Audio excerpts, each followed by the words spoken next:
Estamos aqui na abertura da exposição que marca a passagem dos 110 anos de falecimento de Euclides da Cunha. Essa exposição é centrada na sua obra maior, que é Os Sertões, e tem por título Os Sertões, Testemunho e Apocalipse. Essa exposição está dividida em alguns módulos. O primeiro módulo mostra a corte do Rio de Janeiro e depois a capital da jovem República Brasileira, a cidade do Rio de Janeiro, a sua cultura popular e também a sua cultura erudita, muito influenciada por ideias civilizadoras europeias que influenciaram uma geração de intelectuais, de políticos e de pessoas ligadas à vida pública da jovem república. Euclides da Cunha certamente foi um homem tributário deste pensamento, de um pensamento de origem positivista, cientificista. Euclides acreditava na razão, no progresso e comungava com aqueles seus pares que vinham da escola militar do Rio de Janeiro. Como jornalista, ele foi convidado pelo então jornal Folha de São Paulo para visitar o interior da Bahia, onde estava havendo um grande conflito, liderado por Antônio Conselheiro, um conflito de natureza religiosa e que contestava a República naquele momento. Euclides foi para o interior da Bahia como repórter de guerra.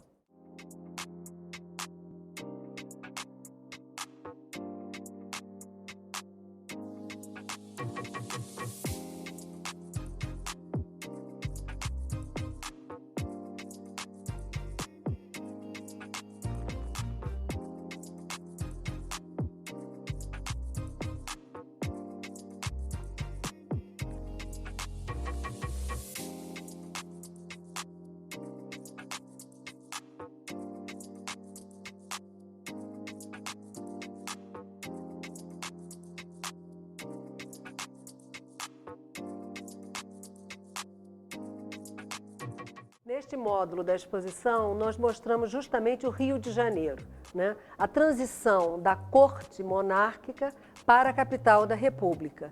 Em especial, trazemos aqui os ícones que inspiraram a jovem República Brasileira, né? Principalmente imagens da cidade que marcam essa transição.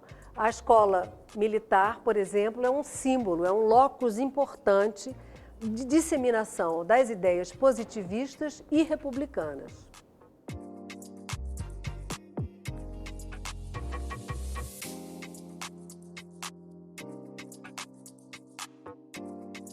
Aqui temos uma galeria dos principais representantes do pensamento positivista no Brasil. Além da figura de Augusto Comte, o fundador do pensamento positivista, temos aqui Miguel de Lemos, que foi fundador da Igreja Positivista no Rio de Janeiro, seu grande companheiro Teixeira Mendes, que também, inspiradíssimo do pensamento positivista, foi responsável pelo dígito Ordem e Progresso, que é de origem positivista, na bandeira republicana brasileira, que permanece até hoje. A figura muito interessante de Silva Jardim, que representou um republicanismo mais radicalizado, que criticava a falta de povo no momento de instalação do novo regime e que teve um fim trágico, que se lançou no Vesúvio, na Itália, muito decepcionado com a República. E outra figura importantíssima, também no meio militar, republicano, positivista, que foi o Benjamin Constant. Então, recolhemos aqui nesse espaço pequenas biografias desses personagens que exerceram uma influência muito grande na fundação da República, da disseminação do pensamento positivista, dos quais Euclides foi grande tributário.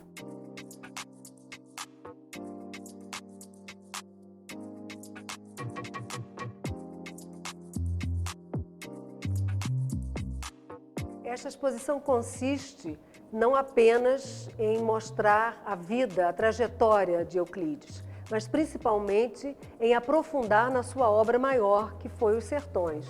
Os Sertões, a origem dos Sertões são as crônicas de guerra, o testemunho de Euclides, lá no conflito em Canudos, que eram enviados para o jornal Estado de São Paulo e que depois foram transformados em livro. A primeira edição dos Sertões foi de 1902 e foi um absoluto sucesso de leitores e de crítica, embora a leitura não tenha sido uma leitura fácil para a população naquele momento, porque a sua narrativa é uma narrativa densa, extremamente rica e uma leitura muito caudalosa, que contrasta, num certo sentido, com o objeto sobre o qual ela narra, que é justamente uma vida rude, uma vida muito rudimentar nessa área do interior da Bahia. Aqui temos a primeira frase que abre os sertões, que é: o sertanejo é, antes de tudo, um forte.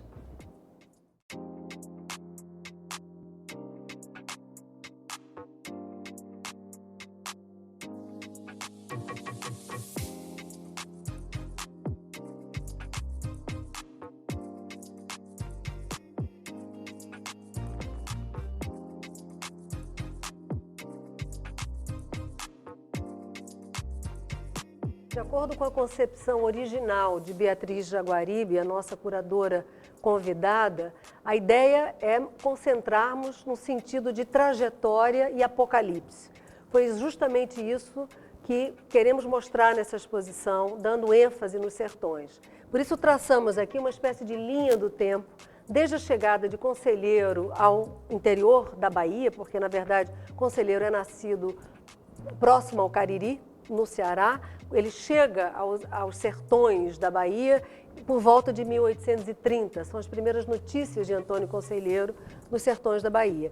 E fizemos essa linha do tempo, incluindo alguns fatos históricos importantes da vida brasileira, até a morte trágica de Euclides em 1909, no Rio de Janeiro.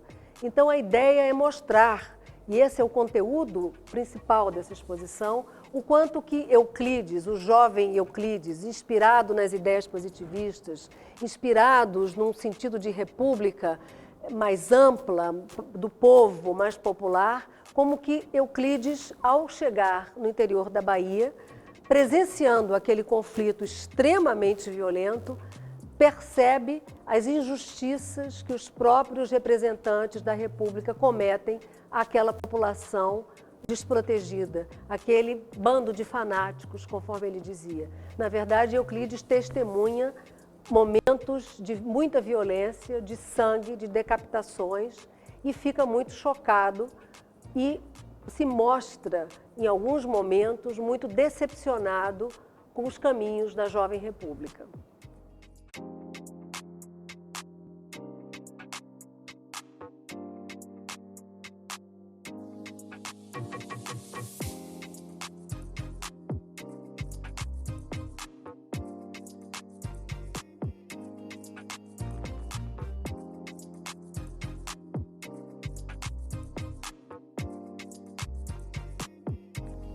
Além de contarmos com o acervo bibliográfico da Biblioteca Nacional, nós trouxemos para essa exposição algumas imagens excepcionais do artista Adir Botelho, que fez algumas imagens sobre o conflito de Canudos. Então, essa exposição contém trechos do livro, retirados do livro, e adicionamos a esses trechos algumas imagens reproduzidas da obra do Adir Botelho, que foram cedidas gentilmente pelo Museu de Belas Artes aqui, nosso vizinho.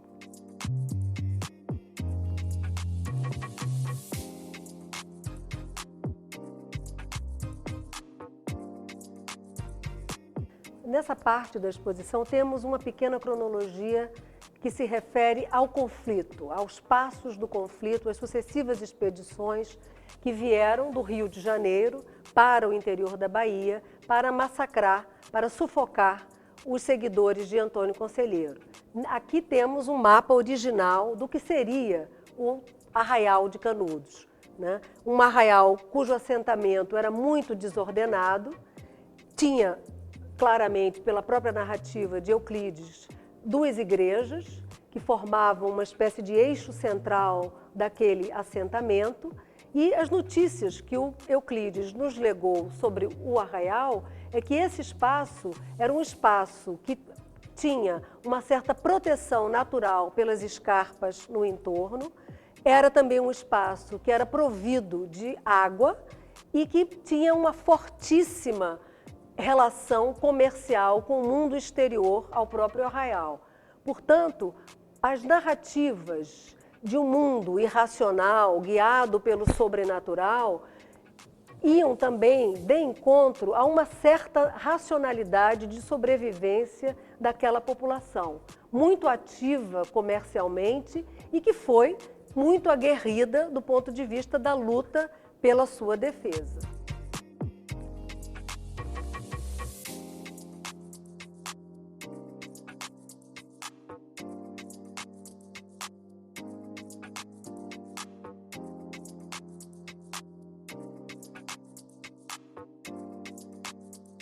Euclides da Cunha não viu a derrocada final do Arraial de Canudos.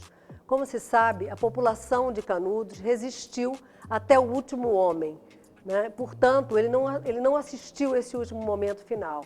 Temos aqui nessa galeria algumas imagens finais do conflito, que não pertencem, de novo, à Biblioteca Nacional, que foram gentilmente cedidas pelo Museu da República. Essa imagem mostra, teoricamente, Conselheiro morto, né? Essa é a imagem mais conhecida do corpo morto de Conselheiro. Alguns historiadores duvidam da veracidade. Teria sido o próprio Conselheiro a estar presente nessa imagem? Entretanto, essa é a imagem que está consagrada como sendo o registro final da vida do Conselheiro.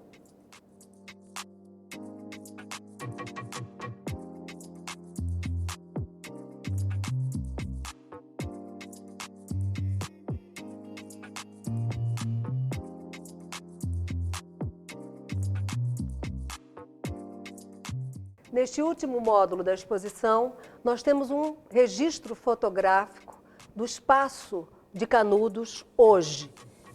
Em 2017, Joaquim Marçal e Celso Brandão, dois grandes fotógrafos, fizeram uma expedição a Canudos no verão deste ano para registrar Canudos hoje, ainda muito desolada e muito marcada pela história heróica do Arraial de Canudos.